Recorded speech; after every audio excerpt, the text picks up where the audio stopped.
Oke, selamat siang semuanya, Mams.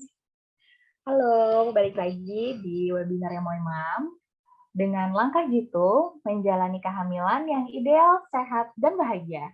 Hari ini aku, Sarah, akan memandu webinar kali ini ya, Mams. Nah, hari ini kita akan webinar bersama Dr. Stephen SPOG.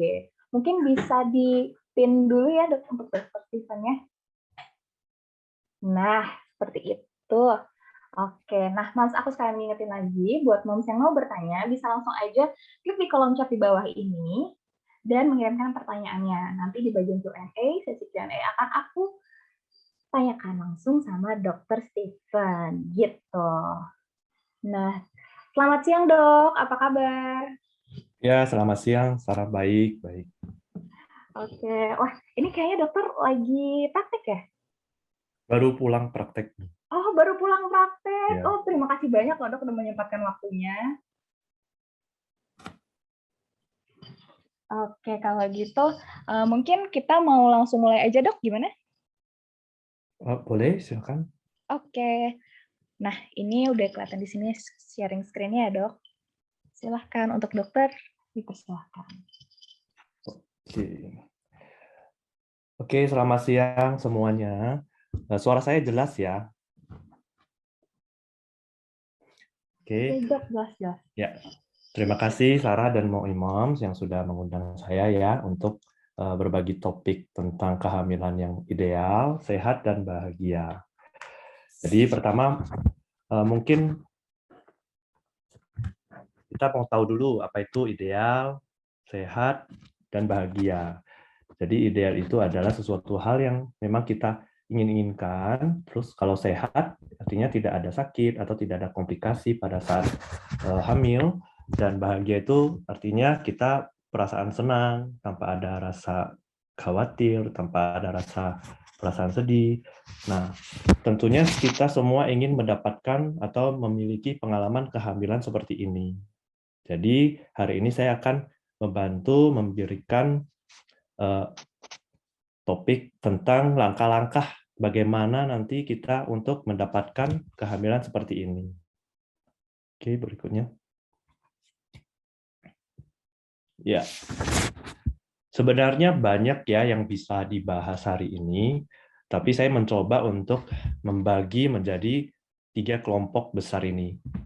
Yang pertama, jadi kehamilan itu harus dipersiapkan. Karena kenapa? Karena kalau kita tidak mempersiapkannya, kadang kita tidak tahu nih apa saja yang harus kita minum, kita makan. Kadang terlanjur makan obat-obatan yang mungkin bisa berefek kurang baik buat kehamilannya, atau sedang sakit, atau sedang ada penyakit kronis. Jadi itu semuanya harus dikontrol dulu sebelum kita hamil.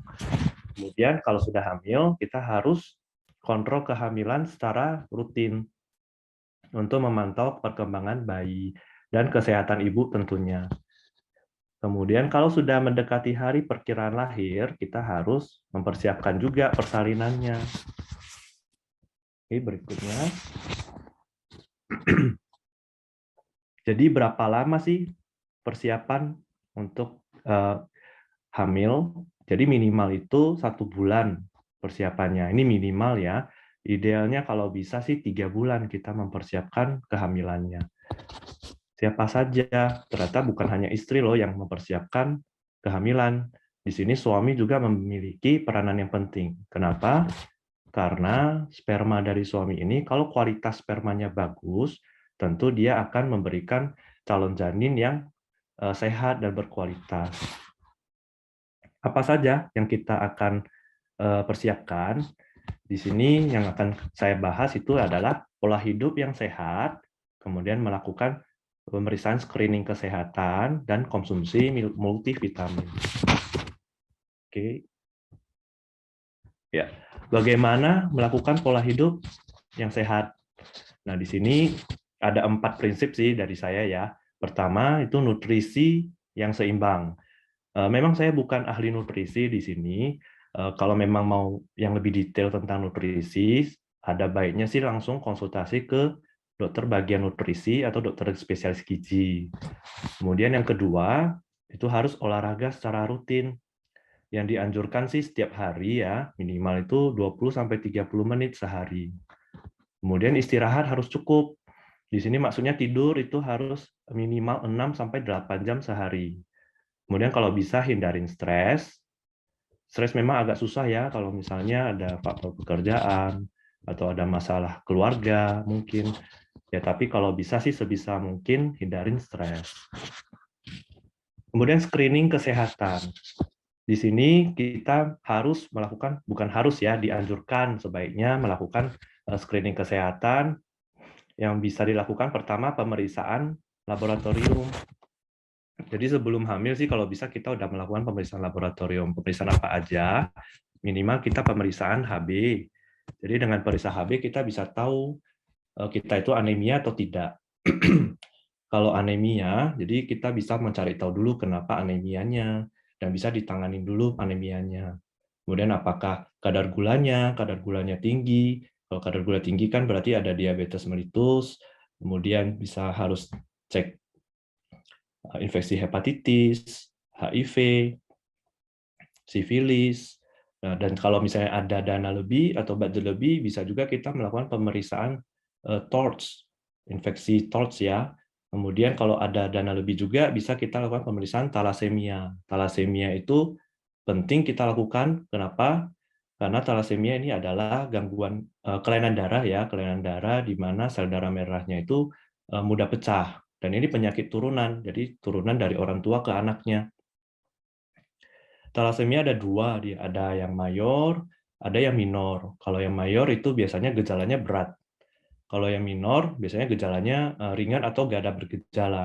Nah, masalahnya kalau misalnya pasangan kita menderita talasemia minor dan kita juga menderita talasemia minor, nanti kalau misalnya hamil, takutnya bayinya menderita talasemia juga dan 25% kemungkinan akan terkena talasemia yang mayor.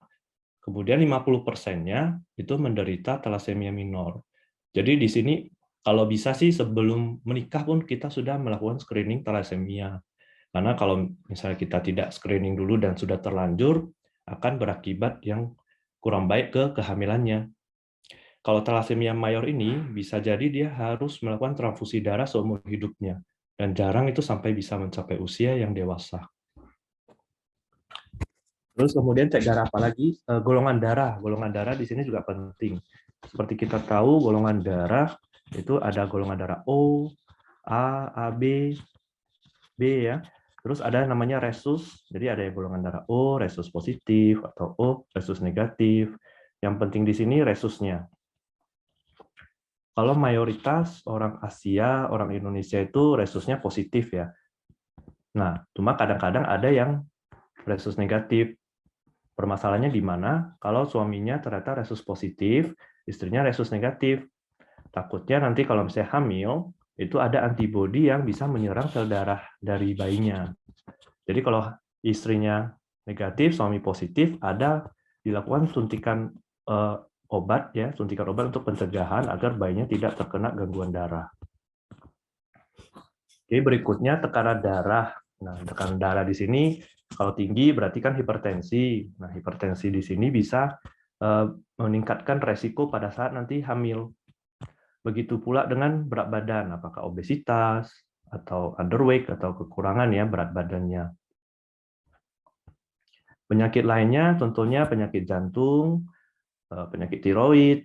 Kalau penyakit jantung dan tiroid ini, kalau kita sudah terkontrol biasanya nggak masalah ya. Tapi kalau misalnya tidak terkontrol itu bisa berakibat bahaya kepada ibunya pada saat hamil. Bahkan bisa mengancam nyawanya ibunya. Oke, berikutnya. Nah, tadi saya ada sebut tentang obesitas ya. Mungkin sebagian besar sudah tahu cara menghitungnya dengan cara menghitung body mass index, yaitu dengan berat badan dalam kilogram dibagi tinggi badan itu dalam meter di kuadrat. Kalau misalnya susah, biasanya udah banyak nih di online, di website, atau pakai aplikasi tinggal masukin angkanya, nanti keluar nilainya. Nah, kalau kita pakai yang ini, RAS Asia Pasifik ya, kalau kurang dari 18,5 berarti berat badannya kurang. Kalau 18,5 sampai 22,9 berarti berat badannya normal. Kalau 23 sampai 24,5 berarti sudah berlebih atau praobesitas. Kalau sudah di atas 25, nah ini udah termasuk yang obesitas. Kalau bisa sih sebelum hamil, kita atur dulu berat badannya kalau bisa di daerah yang berat badan normal. Ya, berikutnya. Kalau ini tabel sebagai acuan, berapa sih berat badan, penambahan berat badan saat hamil. Nah, kita patokannya sesuai dengan body mass index sebelum hamil. Ini cuma angka saja ya, angka patokan. Jadi kalau misalnya angkanya tidak di sini, pastikan aja waktu kontrol ke dokter di USG, kalau kondisi kehamilannya bagus, perkembangan bayinya bagus, maka tidak masalah juga kalau misalnya di luar dari angka di sini. Oke, next. Zat gizi yang kita butuhkan itu harus sesuai dengan kebutuhan. Nah, zat gizi dibagi menjadi dua ya, ada makronutrien dan mikronutrien. Makronutrien terdiri dari karbohidrat, contohnya kayak nasi, mie itu tergolong karbohidrat ya. Karbohidrat ada juga yang simplex, kompleks. Yang lebih bagus pilihannya yang kompleks ya, misalnya gandum atau beras merah. Terus protein terdapat di ikan, daging, telur, tahu, tempe. Kemudian lemak di sini ada yang lemak baik, ada yang lemak jahat. Kalau bisa sih kita banyakin yang lemak yang baik. Contohnya lemak dinabati, misalnya alpukat, terus buah-buahan, kacang-kacangan.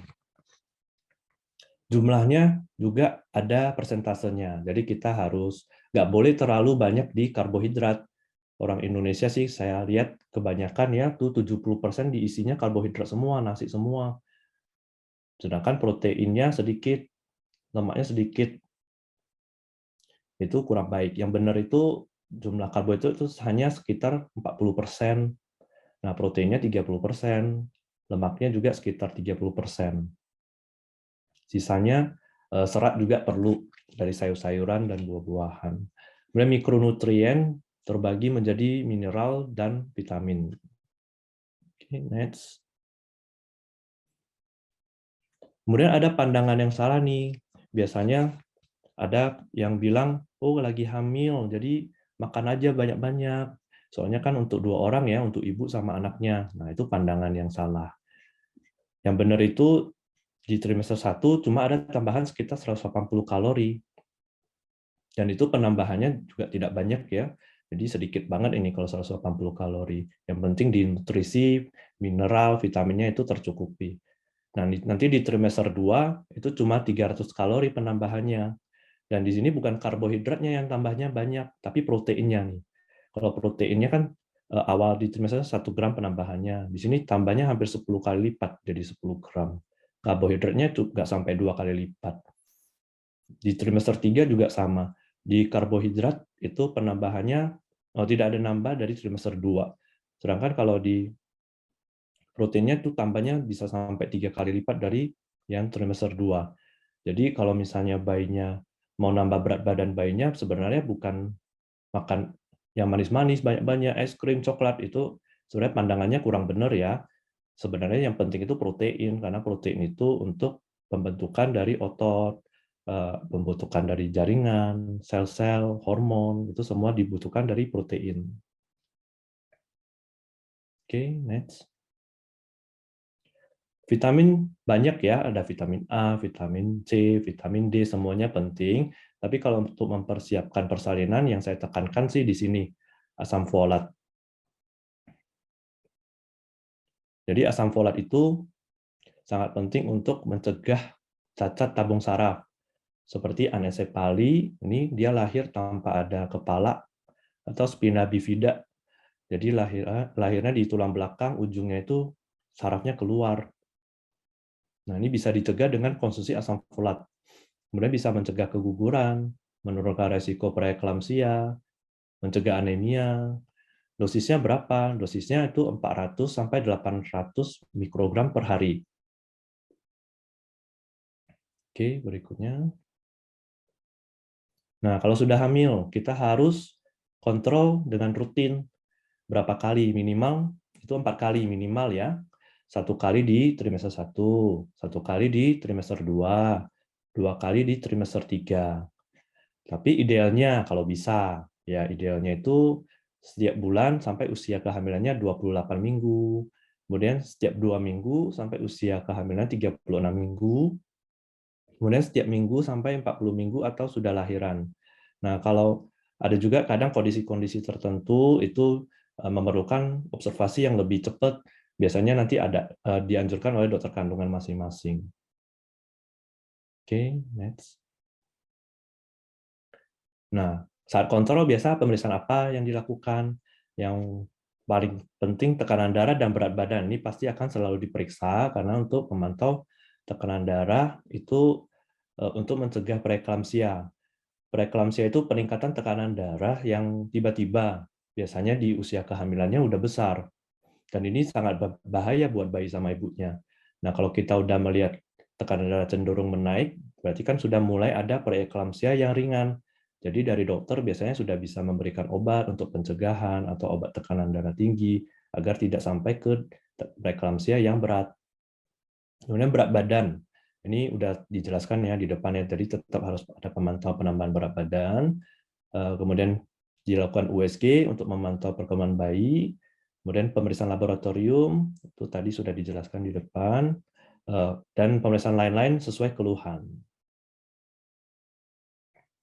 Nah, ini USG. Biasa di USG apa saja yang kita perlu periksa pada saat hamil. Nah, di tiap trimester itu beda-beda tujuannya. Di trimester 1, tujuannya pertama kita tentukan jumlah janin, apakah janinnya 1, kembar, kembar 2, atau kembar 3. Di trimester 1 inilah lebih gampang kita membedakan dan menentukan itu jumlahnya berapa dan posisi plasentanya itu terbagi atau kantongnya 1 atau kantongnya 2. Kemudian posisi janin, apakah ada di dalam rahim atau hamilnya di luar kandungan. Kemudian apakah hamilnya kosong, apakah hamil anggur. Dan ini usia kehamilan dan HPL juga sangat penting di trimester 1. Kita harus melakukan USG di trimester 1 karena tingkat kesalahannya itu 3-5 hari aja. Kadang saya sering dapat pasien datang ke praktek itu, dia nggak pernah USG di trimester 1, datangnya di trimester 3 bahkan malah seringnya. Dan ditanyanya HPL-nya kapan. Nah, di situ udah tidak bisa lagi kita tentukan dengan akurat, karena angka kesalahannya bisa selisih sampai 2-3 minggu. Jadi kalau misalnya kita sudah rasa kita sudah hamil, tes pack positif, segera luangkan waktu di trimester 1 untuk lakukan USG. Kemudian di trimester 1 kita juga sudah bisa screening sindrom Down dan kelainan bawaan yang lain. Lalu di trimester 2, ini tujuannya untuk men-screening kelainan organ-organ. Jadi organ-organ sudah mulai berkembang seperti jantung, usus, ada ginjal. Jadi di sini udah bisa dinilai perkembangan bayi sesuai dengan apakah sesuai dengan berat badannya, tulangnya udah bagus atau tidak, dan posisi plasenta apakah dia di atas, apakah dia menutup jalan lahir. Kalau menutup jalan lahir kan namanya plasenta previa, dan ini biasanya beresiko untuk terjadi pendarahan. Biasanya lebih kita anjurkan aktivitasnya tidak terlalu berat. Di trimester 3 biasanya sudah tidak bisa lagi kita melakukan screening-screening yang di trimester 1 dan trimester 2. Di sini lebih ke memantau perkembangan bayi. Jadi memantau berat badan bayinya, terus memantau air ketuban, apakah ada lilitan tali pusar, terus maturasi plasenta, yang mungkin bahasa awamnya pengapuran ya, pengapuran plasenta. Terus posisi bayi, kepala, apakah sungsang atau melintang. Kalaupun dia posisinya masih sungsang atau melintang, tidak perlu khawatir. Biasanya masih ada waktu untuk berputar di sampai usia 9 bulan. Oke. Tetap saat hamil juga kita harus meneruskan pola hidup yang sehat. Dari nutrisi, olahraga secara rutin. Olahraga kalau hamil dianjurkan itu 150 menit per minggu atau 20 menit setiap hari. Kalau bisa tidak bisa setiap hari, ya minimal 5 kali per minggu ya. Hindarinlah olahraga yang high impact. Contohnya mungkin seperti olahraga beregu, yang sepak bola, basket itu kan nggak mungkin ya, nggak boleh. Yang sangat dianjurkan itu berenang dan yoga. Kenapa? Karena berenang itu semua otot terpakai dan juga nafasnya juga bagus biasanya kalau kita olahraga berenang. Yoga juga seperti itu, karena dia melatih nafas dan otot pinggul, otot kaki, otot paha itu sangat terlatih kalau kita melakukan yoga. Istirahat yang cukup di sini sama ya, 6-8 jam sehari dan hindarin stres. Nah, kalau sudah mendekatin hari perkiraan lahir, kita harus mempersiapkan persalinan, lokasinya di mana, penolongnya siapa, apakah dokter, apa bidan, terus pendampingnya siapa. Memang biasanya kan suami ya yang mendampingi, tapi kan nggak semuanya juga suaminya ada di samping, mungkin ada yang kerja di luar kota, ada yang suka kerja dinas malam, atau suaminya udah gak ada.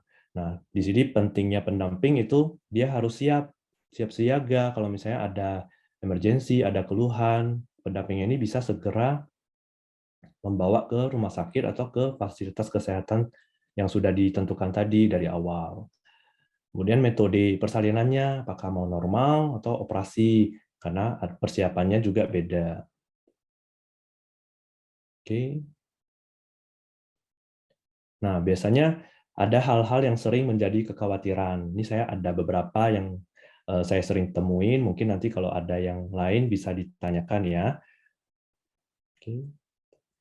Berikutnya, sering melakukan USG berbahaya untuk janin dan bisa menyebabkan kelainan. Hal ini tidak benar. USG sangat aman untuk dilakukan dalam kehamilan. Mau dilakukan tiap bulan, tiap 2 minggu, tiap minggu, itu sangat aman. Karena dia tidak menggunakan radiasi, hanya menggunakan gelombang suara. Takut tidak berhasil lahir normal. Ya, setiap kehamilan berbeda-beda. Kalau sudah kontrol kehamilannya rutin, biasanya dokter juga akan menilai kira-kira ini bisa normal atau tidak. Kalau dokter sudah menganjurkan untuk normal, maka kuatkan niat. Kalau bisa 100% untuk niatnya melahirkan normal. Karena kalau setengah-setengah, pengalaman saya banyak nih, di tengah jalan akhirnya minta untuk operasi. Oke, berikutnya. Nah, terus ini juga sering ditanyakan, "Dok, kenapa perut saya masih kecil ya? Kok beda sama perut ibu yang itu?" Ini juga setiap kehamilan berbeda. Lemak perut, bentuk perut setiap orang itu juga berbeda-beda. Tidak perlu kita membandingkan dengan perut orang lain atau komentar orang lain. Dan misalnya kalau misalnya 16 minggu ya, itu masih sangat kecil. 16 minggu itu masih ada di bawah pusar. Jadi nggak usah khawatir, yang penting kita tetap ada kontrol, pastikan perkembangan bayinya sehat, di dalam USG bayinya beratnya normal, jadi nggak usah khawatir dan mendengar komentar dari orang lain. Oke. Ya, terima kasih. Mungkin itu saja. Jika ada pertanyaan nanti boleh disampaikan. Oke, terima kasih banyak, Dok. Nah, Dok, tadi aku sampai kelupaan banget untuk kenalan dulu sama Dokter Steven.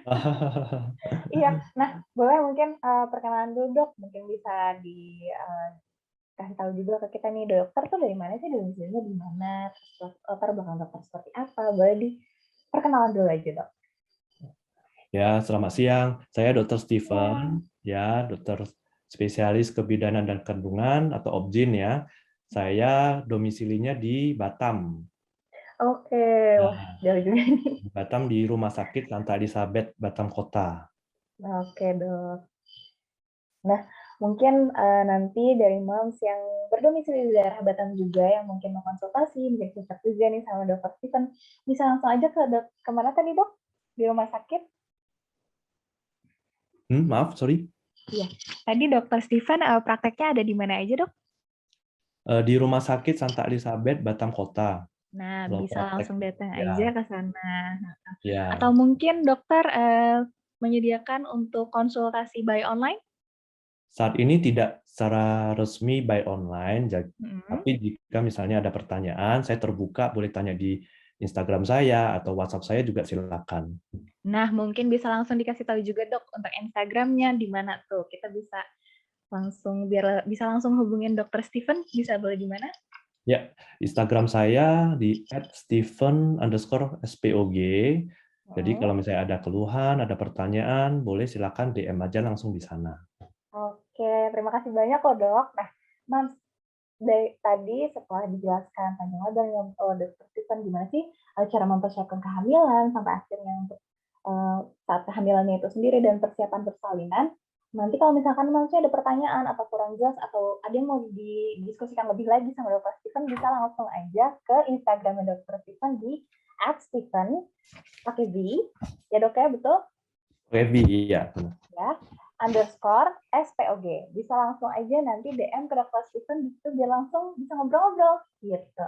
Nah dok, karena ini di sesi Q&A mungkin bisa langsung aku bacain aja kali ya dok, gimana? Ya, boleh, boleh. Boleh, oke. Nah, ini pertanyaan pertama ada dari Mams Dinda. Nah, di sini dia bertanya, dok, saya ingin tahu, jika hasil tes torchnya positif HSV1, tapi yang lainnya negatif, tidak ada gejala klinis sama sekali, dan sudah terapi dengan obat antivirus. Apakah masih ada yang harus dikhawatirkan nih dok? Atau apa yang harus dijaga atau dihindari? Dan apakah ada resiko terhadap janinnya? Terima kasih dok. Mungkin boleh dijawab ya dok. Oke, sebelumnya saya mau nanya dulu, Hmm. HIV-nya itu IgG atau IgM-nya yang positif? Hmm. Oke, buat Mams Dinda mungkin bisa eh, boleh langsung jawab di chat aja, nanti bisa aku jawabin, bisa bantu aku bacain juga ke dokter. Kalau Mams misalnya ya, Dinda. biar saya jelasin langsung aja gak Boleh, apa-apa. boleh, boleh. Kalau misalnya IgG-nya yang positif, artinya itu Mm-mm. ada riwayat infeksi HSV sebelumnya. Kalau dia IgM yang Hmm. positif, maka kita perlu terapi dulu. Dan kalau sudah diterapi, biasanya sudah tidak masalah. Kita bisa melakukan pemeriksaan ulang HSV untuk mengkonfirmasi ulang. Oh, oke, nah ini udah dijawab sama Mams Dindanya, IgM dok. Oke. Jadi kalau IgM memang itu berarti lagi infeksi akut, jadi perlu Hmm. dilakukan terapi. Nah, kalau sudah dilakukan terapi, bisa dicek ulang, dikonfirmasi, dan untuk hamil harusnya tidak masalah. Oke dok. Oke kalau begitu. Nah semoga ini menjawab ya Mams Dinda. Nanti kalau mungkin mau tanya lebih lanjut lagi bisa langsung aja ke Instagramnya Dokter Steven ya. Oke, lanjut aku ke pertanyaan berikutnya nih dok. Ada dari Mams Nita dari Depok. Dok, apa sih faktor yang membuat lahir prematur? Itu pertanyaan pertama. Pertanyaan keduanya, apakah penderita PCOS dalam kehamilan selalu ada kendala nih dok? Nah, kayak gimana tuh dok? Mungkin boleh dijelaskan juga dok? Oke, Oke. faktor penyebab prematur sangat banyak ya. Mm-mm. Selain pertama gizi itu sangat pengaruh. Jadi gizinya kurang atau gizinya berlebih, eh, Oh. seperti obesitas atau Hmm. underweight ya, itu salah satu faktor bisa lahir prematur. Anemia juga salah satu faktornya. Kemudian faktor lain itu seperti infeksi. Jadi infeksi pada vagina, keputihan, atau ada infeksi yang lain itu juga bisa bukan sebagai penyebab ya, tapi meningkatkan resiko untuk terjadinya prematur. Terus Hmm. masih banyak sih penyakit-penyakit lain yang bisa menyebabkan prematur. Oke, oke dok. Kalau pertanyaan keduanya dok, untuk yang penderita Oke, PCOS. yang PCOS ya. Hmm. PCOS itu eh, kelainan hormon ya, kalau misalnya secara umum kita bilang ya, itu Mm-mm. menyebabkan sel telurnya kurang bagus. Oke. Ya, jadi kalau kita tidak melakukan terapi pada PCOS, biasanya sel telur yang keluar itu kurang baik. Jadi itu Hmm. menyebabkan kehamilannya bisa jadi contohnya kehamilan BO ya, Black Tint Ovum atau hamil kosong. Oke, oke dok. Nah, itu berarti untuk penderita PCOS sendiri, untuk proses kehamilannya sendiri, berarti akan selalu ada kendala gitu ya dok? Kalau bisa, itu PCOS Mhm. dilakukan pemeriksaan dulu apakah ringan, Mmm. berat ya. Terus Mhm biasanya mhm. terapi awal untuk PCOS itu adalah lifestyle, jadi perbaiki Oh, pola hidup. oke. Jika perbaiki pola hidupnya sudah bagus, biasanya akan mulai bagus sel telurnya. Oke Kalau oke. misalnya dia berat, mungkin perlu tambahan obat-obatan, contohnya metformin. Nah, kalau udah dilakukan terapi, itu ya syukurlah biasanya sih pasien saya kalau ada yang PCOS dapat terapi, Mhm. kehamilannya baik-baik aja sih. Terus metforminnya biasanya juga diminum sampai dia hamil dan diteruskan sampai lahiran. Oh begitu Dok, oke. Berarti memang bisa sebetulnya bisa diobati gitu ya Dok, bisa dicegah juga. Ya, Oke oke. Nah Dok, kita next pertanyaan dari Mams Novi dari Cimahi.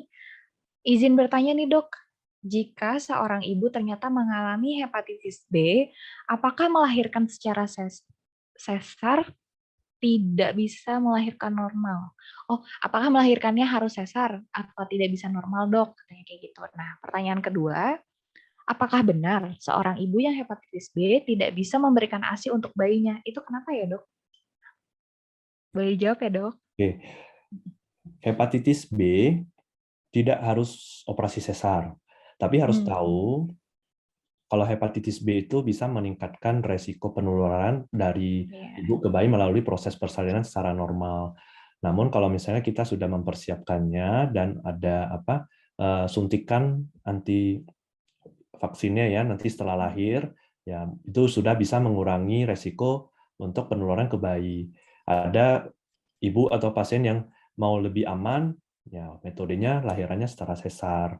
Tapi tidak Hmm, harus semua hepatitis B harus dilakukan sesar. Untuk ASI sebenarnya sih tidak masalah jika hepatitis B-nya tidak aktif dan kalau tidak ada luka di puting atau itu seharusnya nggak masalah. oke oke, Dok. Oke, kalau gitu. Berarti memang kalau dianjurkannya sih sesar, karena kan untuk mengurangi resikonya ya, Dok, ya, dari hepatitis B-nya itu sendiri. Gitu. Mungkin bisa dicek lebih lanjut aja ya, Mams, untuk itu. Nah, berlanjut ke pertanyaan selanjutnya. Ini dari Mam Maisy dari Jakarta.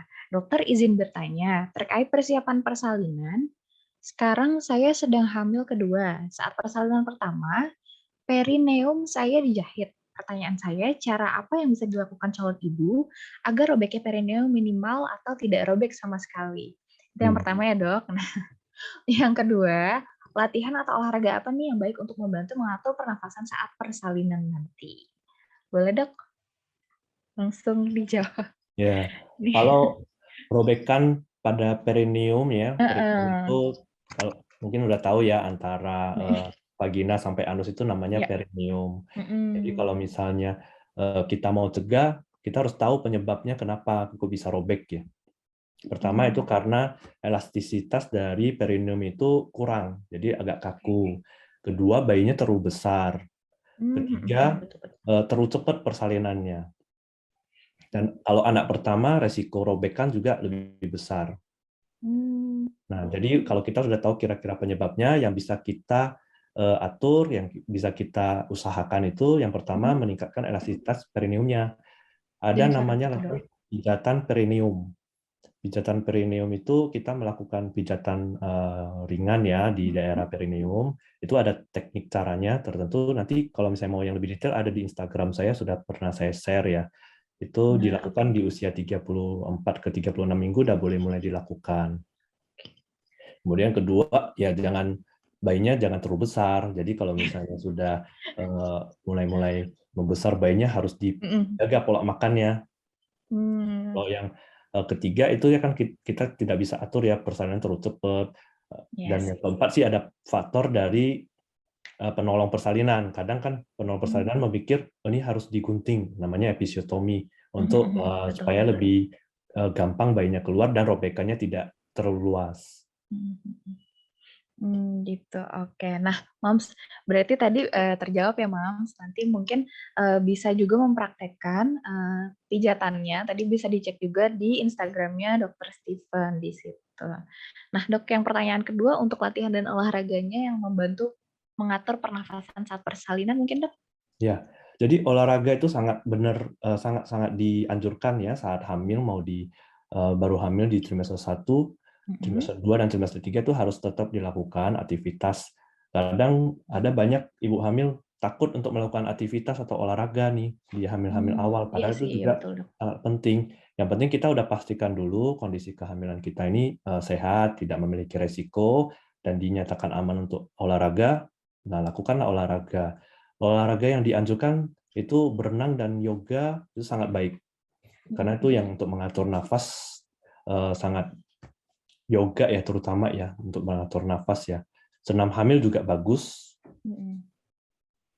Nah, kalau yang kayak gitu mungkin bisa dipraktekkan sendiri di rumah kali ya dok. Mungkin bisa dengan cara melihat step by step-nya di YouTube kayak gitu kali ya dok ya untuk yoganya sendiri. Kalau saran saya sih lebih baik ikut kelas ya. Oke. Ya, karena kalau kita Prenatal yoga lakukan ya. sendiri takutnya ada yang salah Iya gerakannya, sih entah ada betul yang betul. salah. Iya. Kalau kita ikut kelas, ada instruktur yang sudah benar-benar terlatih untuk melatih. Oke dok kalau gitu. Oke, kita lanjut ke pertanyaan berikutnya dari Mams Mega dari Aceh. Wah, dari Aceh nih. Ini adalah kehamilan pertama saya nih, Dok. Sekarang saya sedang hamil di 33 minggu. Kondisinya sedang menyelesaikan tesis nih, Dok, katanya. Jadi ada beberapa kali begadang, juga bolak-balik kampus yang jaraknya di luar kota dari tempat tinggal. Nah, apakah benar, Dok, bayi merasakan yang Ibu rasakan? Misalnya, saya takut khawatir bayi saya merasakan kondisi saya yang kadang stres dan mellow. Hal ini tidak bisa saya hindari nih dok. Apakah sebaiknya yang saya lakukan di saat semua juga deadline? Nah gimana nih dok? Mungkin untuk menghindari momsnya supaya tidak stres, supaya tetap tenang, supaya tetap dari kondisi moodnya baik gitu. Gimana tuh dok? Mungkin. Kalau stres itu benar ya, hormon-hormon stres itu bisa keluar dan ini bisa mempengaruhi janin kita. Memang kalau bisa sih sebaiknya kita hindarin stres ini. Kalau untuk tanya saya bagaimana, mungkin caranya cuti. Kalau bisa ya, kita fokus di kehamilan, tapi kalau tidak bisa ya apa boleh buat, mungkin harus ada dukungan dari keluarga, dari pasangannya, supaya tetap mensupport kondisi kehamilannya, ya seperti itu sih. Kalau bisa cuti mungkin lebih baik ya. Iya dok, oke dok. Nah kalau dari dokter sendiri nih ada saran nggak sih dok kira-kira cuti itu baiknya di misalkan sekali kalau moms yang tadi kan tesis, kalau misalkan yang moms yang bekerja mungkin ada saran nggak sih dok untuk cuti itu kira-kira di week keberapa sih gitu? Tidak ada patokan pasti sih harus Mhm, di usia berapa. Cuma mhm, biasanya di perusahaan PT itu sudah ada ketentuannya. Dan mhm. biasanya 1,5 bulan sebelum hari perkiraan lahir udah dianjurkan untuk cuti. Tapi kalau yang fleksibel pun sebenarnya tidak ada masalah mau kerja sampai dia cukup bulan, baru mau istirahat cuti pun nggak masalah. Yang penting pekerjaannya tidak mengganggu kehamilannya. Oke dok kalau gitu. Oke baik, terima kasih banyak dok. Semoga ini menjawab juga ya Mams untuk keputusannya nanti apakah harus cuti atau seperti apa kayak gitu. Nah selanjutnya ini ada dari Mams Aliska Wulandari di Padang. Nih, ada mau pertanyaannya nih dok. Dok, amankah bumil sambil menyusui dan bagaimana sih pola makan bumil yang menyusui supaya bisa cukup nih untuk ibu, janin dan juga anak? Dan sampai usia berapa bulan bumil boleh menyusui? Gitu, Dok. Menyusui saat hamil tidak Mhm. ada masalah selama tidak ada keluhan. Contoh keluhannya ada nyeri perut bagian bawah atau keluar flek ya. Kalau ada keluhan itu sebaiknya menyusuinya di stop saja. Tapi kalau misalnya nggak ada keluhan, silakan lanjutkan menyusui sampai melahirkan juga tidak masalah. Cuma harus diperhatikan juga bayinya bagaimana, anaknya sudah umur berapa. Kalau dia udah umur 1 tahun ke atas, mungkin sudah boleh diajarin untuk tidak ASI lagi. Disapih gitu ya Iya, berarti, di Dok, sapi ya? atau udah dua, apalagi kalau udah 2 tahun, kan udah agak perlu ASI lagi. Yang penting kan di 2 tahun pertama ya. Mhm, mhm, mhm. Oke, berarti harus dicek lagi nih, Mams. Kira-kira kalau misalkan memang Momsnya kelelahan atau misalkan dirasa malah ada flek dan selainnya itu, mungkin bisa di-stop dulu. Dan jika misalnya si kecil memang udah lebih dari 2 tahun, baiknya tadi yaitu di-stop dulu ya Dok ya, berarti disapih kayak gitu. Oke Dok. Nah, ada pertanyaan selanjutnya lagi nih, dari Mams Jovita, sedang hamil 27 bulan nih Dok, selama kurang lebih 1 bulan terakhir, hampir setiap hari perut saya terasa kencang. Terakhir check up ke dokter disebabkan oleh kontraksi dan diberikan obat penguat kehamilan dan dianjurkan untuk istirahat yang cukup atau bed rest. Apakah selain istirahat ada hal lain yang harus dilakukan nih dok? Gitu. Nah dok, baru 27 minggu mungkin ya, bukan 27 bulan di sini ya. 27 minggu dan selama 1 bulan terakhir perutnya terasa kencang nih dok katanya. Kira-kira kenapa ya dok? Atau mungkin bisa melakukan apa gitu solusinya dok? Ya, Mhm. harus tahu dulu ya kira-kira penyebab terjadi kontraksi itu karena apa? Karena itu yang akan memicu bisa terjadi kelahiran prematur.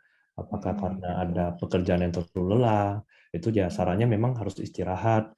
Kalau misalnya karena ada penyakit lain ya, contohnya ada darah tinggi atau ada sakit gula, itu juga harus diterapi dulu. Mungkin karena udah periksa ke dokter kandungannya, dokter kandungnya menilai karena mungkin kecapean atau kelelahan, dianjurkan untuk istirahat dan sudah diberikan obat, ya itu aja sih yang bisa kita lakukan sementara. Di lain kalau misalnya gizi, mungkin kurang gizi ya, kalau misalnya kurang makan, apa karena hamilnya udah besar, jadi nafsu makannya bisa berkurang ya karena perutnya terasa begah, ya itu Iya mungkin betul harus tuh dok. mulai makan lebih banyak, tapi sering, bukan banyaknya sekali makan banyak, sedikit-sedikit tapi sering. Gitu. Oke dok. Nah, kalau misalnya dari dokter sendiri mungkin ada saran nggak sih Dok, gimana caranya untuk, menaikkan appetite dari, Bumil sendiri? Karena ya itu tadi bener kata dokter, kadang-kadang kalau misalkan kehamilannya udah besar tuh rasanya mau makan aja tuh kayaknya ngeliat makanan tuh, aduh udah kenyang duluan deh gitu. Jadi nanti dulu deh, nanti lagi atau ada nggak sih Dok solusinya kayak gimana gitu? Ya, sebenarnya pilihan makan itu kan banyak bervariasi. Pilihlah yang paling Mhm. suka itu. Jadi nggak usah terlalu Mmm. pilih-pilih makanan. Pilih yang bisa kira-kira kita suka, tapi tetap kalau bisa utamakan yang sehat ya. Nah, Nah iya. terus bisa kalau bisa makannya sedikit-sedikit, tapi Mhm. sering. Karena biasanya kalau sekali makan banyak perutnya langsung terasa begah, dia terasa penuh. Itu yang membuat kadang jadi mual, jadi Nah muntah. iya iya bener banget tuh Dok, Hmm. heeh. Atau mungkin Dok, apakah ada untuk dari makanan sendiri ada nggak sih Dok yang kayak, sebaiknya dihindari atau apa gitu Dok? Ya, baiknya hindarin makanan yang merangsang lambung, contohnya yang pedas, asam, Mmm. berminyak, ya, goreng-gorengan, itu Oke. merangsang asam, maka malah kadang membuat perutnya terasa tidak enak. Oke oke. Oke. Kalau misalkan aku juga pernah baca-baca sih Dok, di sini juga ada yang bertanya, kalau misalkan suka sushi Mams ya, nah itu harusnya nggak boleh nggak sih Dok? Atau boleh nggak sih Dok makan sushi katanya? Sushi banyak Heeh. pilihannya kan, jadi Heeh ada yang heeh. boleh, ada yang enggak. Kalau bisa hindarin yang tidak dimasak, yang mentah itu jangan. Mhm. Salmon mentah itu jangan, atau sayuran nggak dimasak jangan.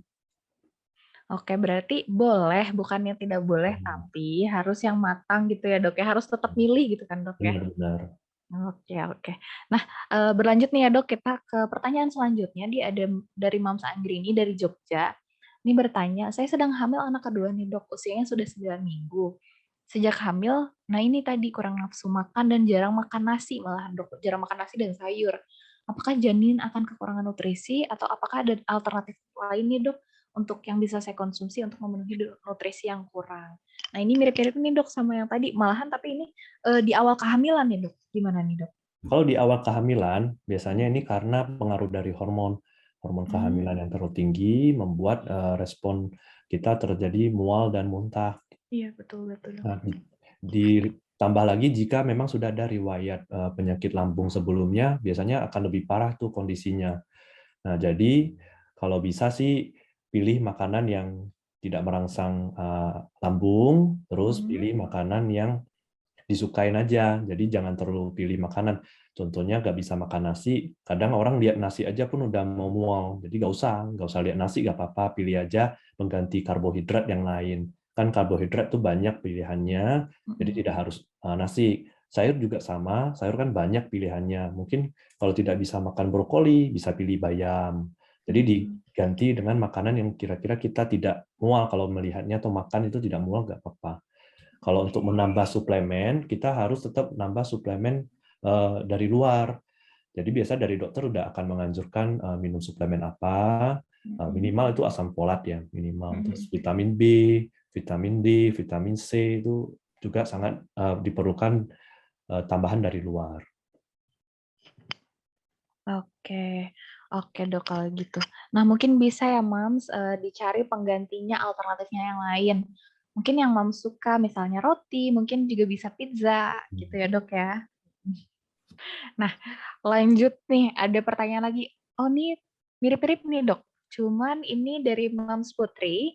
Sekarang saya kehamilannya sudah 35 minggu nih dok. Tapi berat badan bayi sangat kurang. Padahal berat badan saya selalu naik setiap bulannya. Itu kenapa ya dok? Dan gimana solusinya? Pertama tahu dari mana ya berat badannya kurang? Apakah dari USG? Kalau dari USG kan dia kurangnya berapa banyak. Jadi kan ada kayak kriterianya ya, kira-kira dia dari persentil kalau kita bilang medisnya, jadi ada batasannya. Kalau dia kurang tapi masih dalam batasannya normal, maka tidak masalah. Tapi kalau dia kurangnya sampai di bawah persentil yang bawah, berarti harus dicari tahu nih kenapa. Paling sering ini gara-gara aliran darah dari plasenta ke bayi ini sudah ada masalah. Nah, aliran darahnya itu kan yang mengalirkan nutrisi, oksigen itu ke bayinya. Masalahnya banyak penyebabnya. Bisa jadi darah tinggi itu bisa. Apakah dari gula, diabetes juga bisa. Terus mungkin memang bawaan awal plasentanya kurang bagus, jadi nempelnya itu kurang baik. Jadi banyak sih faktor yang bisa mempengaruhinya.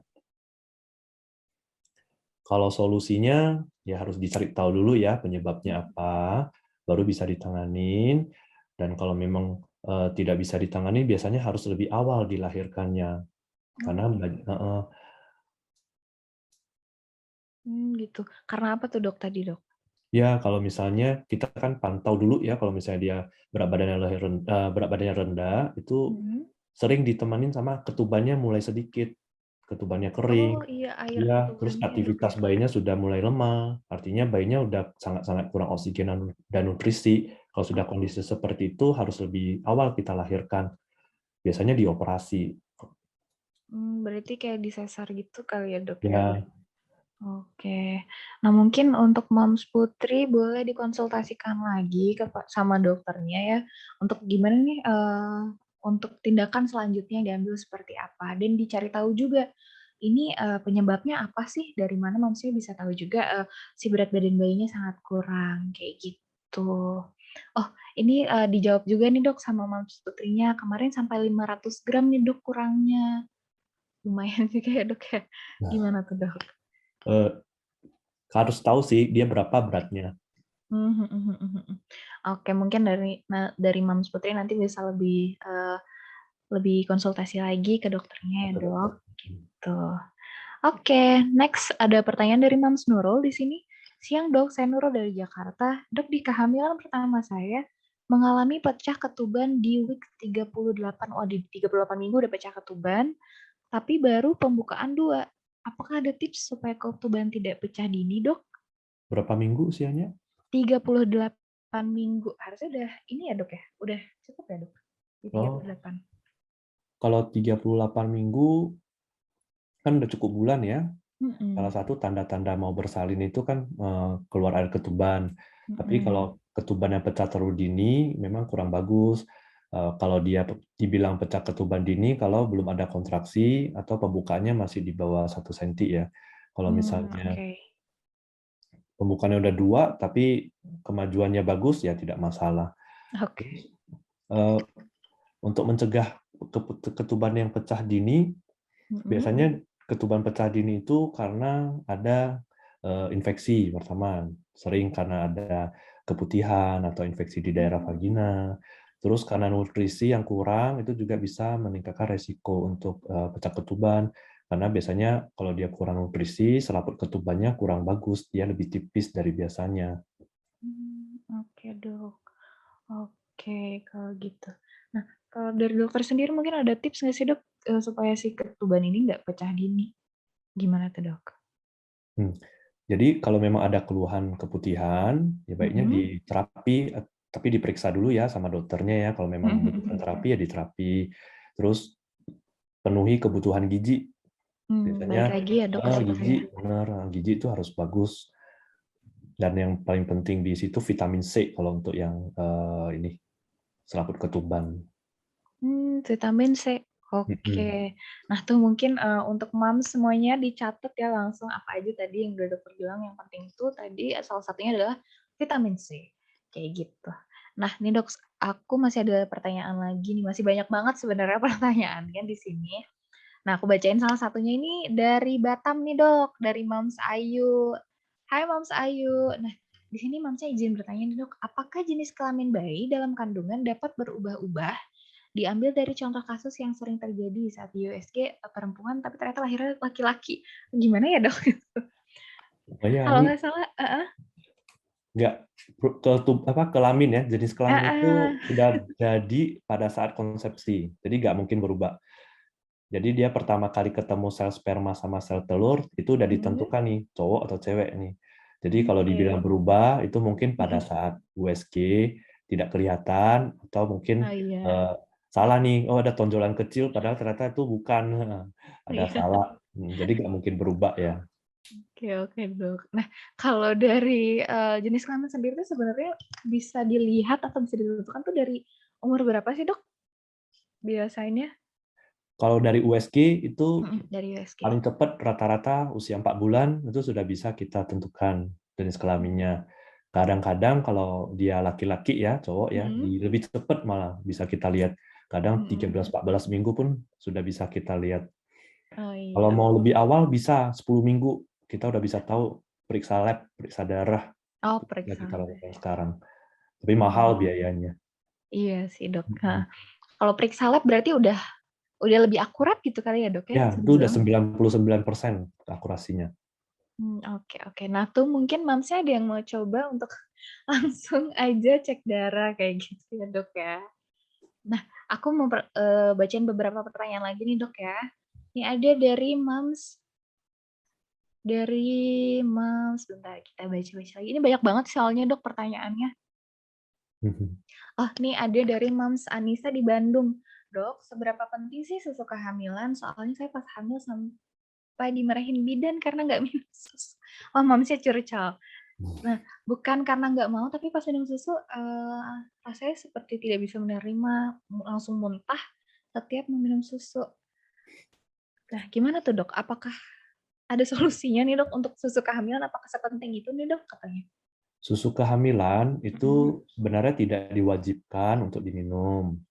Sebagai Selama tambahan ya dok berarti ya? selama kebutuhan nutrisi, kebutuhan vitamin mineral kita sudah cukup, kita tidak perlu karena kan kita juga sudah minum suplemen dan vitamin itu sudah cukup biasanya. Tapi kalau dari rasa kurang ya kita bisa tambah dari susu. Oke oke. Berarti sebagai suplemen tambahan ya dok? Ya. Gitu, oke. Nah nih dok, ada pertanyaan lagi dari Mams Novi dari Cimahi. Dok, idealnya kepala bayi masuk panggul di usia berapa minggu ya? Apakah saat kepala bayi belum masuk panggul di usia 40 minggu harus disesar? Gimana tuh dok? Ya, 37 minggu biasanya kepala sudah harus masuk. Tapi ini pada anak yang pertama. Kalau anak Mm-mm. kedua, anak ketiga itu Mm-mm. biasanya bisa lebih lama. Kadang harus kontraksi dulu, baru Mm-mm. kepalanya mau turun. Nah, jadi Mm. kalau misalnya ini anak kedua atau anak ketiga, kepalanya belum turun, tidak perlu terlalu khawatir. Tapi kalau anak pertama, kepalanya belum turun di usia 37 minggu, Mm-mm. mungkin ada kemungkinan-kemungkinan penyebabnya bayinya mungkin besar, Oh gitu. atau pinggulnya sempit. Oh iya sih. Nah, kalau pinggul sempit atau bayinya besar, pilihannya pertimbangan untuk melahirkan bisa dengan operasi sesar. Tapi itu lagi harus dengan penilaian dari dokter.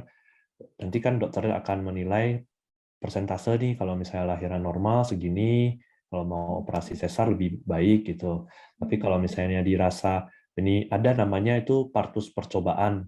Nah, jadi kita bisa melakukan percobaan pada panggul sempit yang ringan atau kepalanya belum turun tapi udah kontraksi. Nah, itu bisa kita lakukan percobaan. Kalau misalnya tidak ada maju atau kepalanya tidak turun, baru kita lakukan operasi sesar. Oke dok. Oke, berarti untuk operasi sesar sendiri itu bisa dibilang pilihan terakhir ya dok ya? Gitu. Nah, dok, berarti tadi sesuai yang dokter bilang juga, di usia yang 37 minggu pun si bayi itu masih bisa berputar ya dok? Ya, tidak ada jaminan kepala bayi 37 minggu di bawah, maka 40 minggu pasti di bawah terus. Tidak ada jaminan. Saya sudah beberapa kali, dari 37 minggu posisinya bagus, kepalanya di Iya, bawah. Terus iya di udah 40 betul. minggu muter jadi sungsang. Iya, Iya, jadi iya. kepalanya jadi muter ke atas. Ya memang jarang ya, jarang. Biasanya kalau sudah cukup bulan, dia udah jarang lagi berpindah. Tapi tetap kita harus melakukan pemeriksaan karena takut ada kemungkinan kecil dia bisa berpindah. Gitu. Oke dok. Kalau kayak gitu mungkin ada apa ya dok? Solusinya mungkin momsnya harus melakukan senam atau apa gitu dok supaya lebih memperlancarnya atau kayak gimana dok? Ya, yang bagus itu yoga dan senam hamil juga bagus karena itu dengan posisi-posisi tertentu itu merangsang kepala bayi untuk lebih ke bawah dia jadinya. Oke. Berarti memang harus dari imamsnya bergerak gitu ya dok ya? Ya, Oke, baik dok kalau gitu. Nah, karena sudah mau hampir jam 3 nih, kita tutup dulu untuk sesi pertanyaannya di hari ini. Mungkin nanti mamsnya yang lain bisa konsultasi langsung atau tanya-tanya aja ke Dokter Steven di Instagram Dokter Steven, dicatat ya mams, di @Steven pakai V, STEVEN _SPOG. Nanti bisa langsung aja DM Dokter Steven di situ, langsung tanya-tanya aja ya dok ya. Nah, mungkin ada channel lain nih dok yang moms di sini bisa cek juga atau bisa lihat. Mungkin dokternya punya YouTube atau yang lainnya? ya saya ada TikTok. Jadi kalau misalnya mau lihat Nah, seputar info-info kehamilan bisa lihat di sana @dokter.Steven SPOG. oke. Nah tuh moms, bentar dok. Dokter.Steven SPOG. Ya, Oke, nah tuh Moms, jadi ada dua ya, bisa di Instagram, bisa juga di TikTok. Kalau di Instagram di @Steven_SPOG, langsung dicatat aja, jangan lupa di follow. Nah, yang kedua itu di TikTok, di Dokter Dr. Steven SPOG. Gitu ya dok ya? ya. Nah, bisa langsung aja cek kedua Instagram dan TikToknya Dokter Steven di situ. Mungkin bisa chat juga sama Dokter Steven. Bisa juga lihat-lihat konten-konten mengenai kehamilan di situ. Oke dok. Terima kasih banyak nih buat Dokter Steven untuk hari Ya, ini sama-sama. materinya. Iya, semoga moms di sini semua bisa lebih menjalani kehamilannya lebih bahagia lagi, lebih stabil lagi, lebih sehat lagi, gitu ya dok ya. Nah, sebelum kita selesai di sini mungkin bisa untuk operator kita foto bersama dulu kali ya. Gimana untuk operator? Apakah sudah siap untuk foto bersama?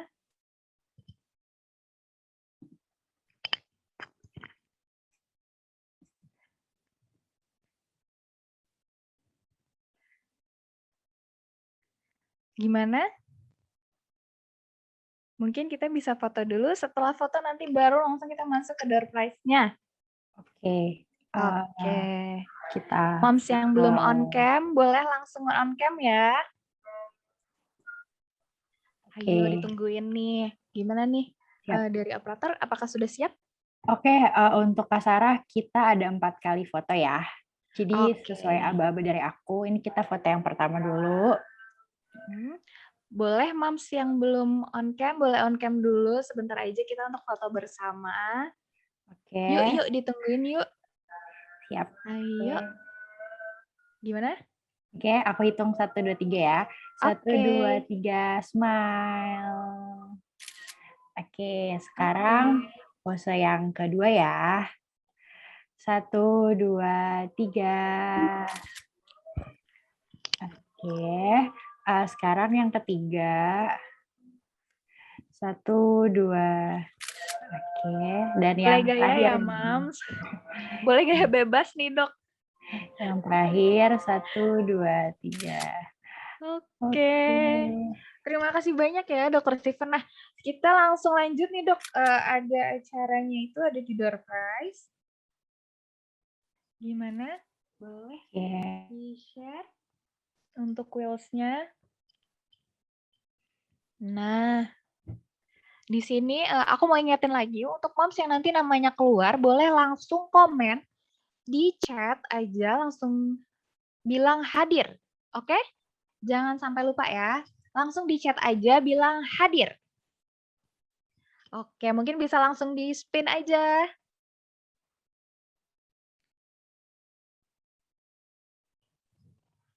Oke, siapa kira-kira namanya?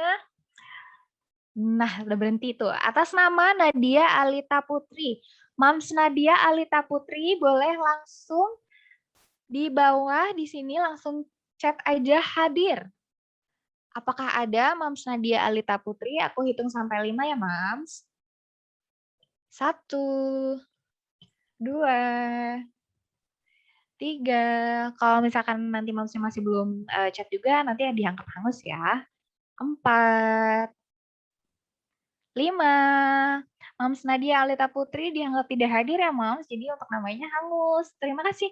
Next, kita langsung spin lagi aja. Nah, Mams nanti langsung aja komen di bawah di bagian chat hadir gitu aja ya, Mams. Oke? Nah, siapa lagi nih? Atas nama Evi Triwulandari, Mams Evi Triwulandari. Ada? Mams Evi Triwulandari boleh komen langsung di chat ya. Aku hitung lagi sampai 5 ya, Mams. Nanti kalau sampai hitungan kelima masih belum ada chatnya, langsung hangus dan digantikan oleh Mams yang lainnya. Atas nama Mams Evi Triwulandari, hadir. 1, 2, 3, 4, 5. Next. Boleh lanjut lagi. Wah, nih belum hadir juga. Nah, sekalian Mams juga mau mengingetin lagi nih, di sini ada form juga, form survei yang bisa diisi, bisa dilihat juga di grup chat di bawah sini ya. Oke. Nah, ini atas nama Mams Jenita Indriasari, apakah hadir? Mams Jenita Indriasari ini ada yang jawab hadir dari RSUD Tanah Abang. Itu apakah Mams Jenita? Gimana? Apakah hadir? Oh iya, oke. Untuk Mams Jenita hadir. Oke, selamat ya, Mams. Oke, lanjut kalau gitu. Next. Nah, ini baru dapat 1. Kita masih ada 4 lagi ya. Oke. Nah, atas nama Neng Murni Nurjana, atas nama Mams Neng Murni Nurjana, apakah hadir? Akan aku hitung sampai 5 lagi. Kalau misalkan namanya Mamsnya belum komen, akan hangus ya. Atas nama Neng Murni Nurjana, 1, 2, 3, 4, 5. Ya, hangus. Next. Wah, ini seru juga nih ya, Mams. Deg-degan gak sih, Mams, ini? Oke, semoga nama Mams muncul ya. Atas nama Rosita Mami. Mams Rosita Mami ada gak di sini? Apakah hadir? Coba langsung chat aja. Mams Rosita Mami. Mams Rosita Mami aku hitung 1, 2, 3, 4, 5. Oke, next. Mams Rosita Mami hangus ya, Mams. Betul, Mams. Yang diundi yang ada di WA ya, yang memiliki akun di Moimam. Nah, ini atas nama Mams Lia Kurniawati. Mams Lia Kurniawati apakah hadir? Aku hitung sampai 5 ya. 1, 2, 3, 4, 5. Oke, hangus. Next ya.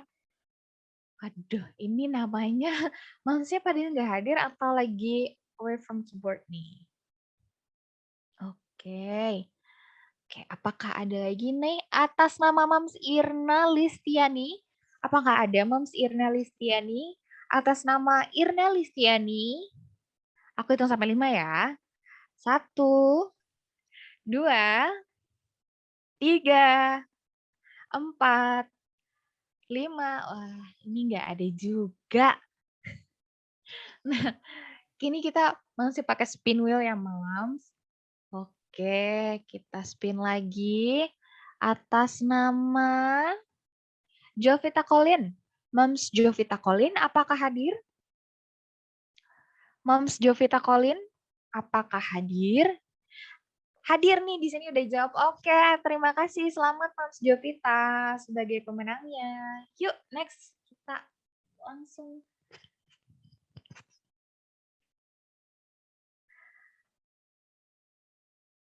Oke. Nah, sekarang atas nama siapa nih? Mams Sinta Dewi Permatasari, apakah ada? Atas nama Sinta Dewi Permatasari, boleh langsung komen di bawah. Aku hitung 1 sampai 5. 1, 2, 3. Oh, itu udah hadir. Oke, siap Mams. Terima kasih. Selamat kepada Mams Sinta Dewi ya. Next ya, boleh langsung ya. Oke. Boleh langsung. Atas nama siapa ini?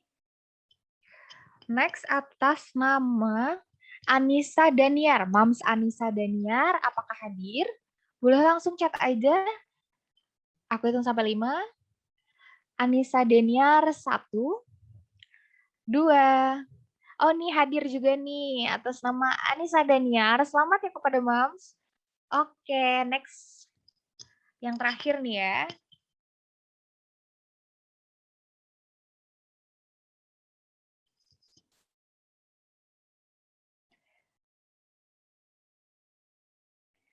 Nah, atas nama Mams Erlina. Mams Erlina apakah hadir? Boleh langsung aja jawab di chat. Untuk atas nama Erlina, Mams Erlina apakah hadir? Mams Erlina apakah hadir? Aku hitung sampai 5. 1. Oh, ini ada yang komen. Atas namanya Cahaya R. Apakah itu Mams Erlina? Apakah betul? Apakah betul itu Mams Erlina?